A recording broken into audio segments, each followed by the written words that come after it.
If you have spent any time reading about Jesus in the New Testament, then no doubt you have come across at least a few of the many parables that he tells. After all, there are over 40 different parables throughout the 4 Gospels. In order to answer any questions we may have, perhaps it's helpful to first explain what exactly a parable is. A parable is a simple story through which a much deeper lesson is taught, a story with a hidden meaning. In many ways, it's similar to a riddle, and God uses these terms together when he speaks to his prophet Ezekiel, giving him a riddle or parable which he was instructed to pass on to the nation of Israel that would have an important message woven into it.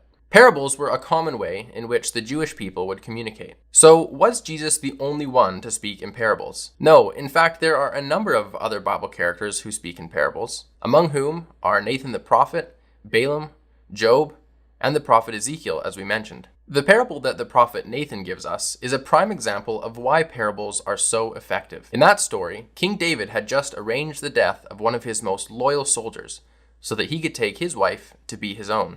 Blinded by his desire for this woman, David failed to see the severity of his sinful actions. In order to help David realize just how disastrous his actions were, Nathan comes to David and gives him a parable about a very wealthy man and a very poor man. In the parable, the rich man had thousands of sheep, but the poor man had just one little lamb. However, when the wealthy man needed to prepare a meal for his guests, instead of taking one of his many thousands of sheep, he took the poor man's one little lamb.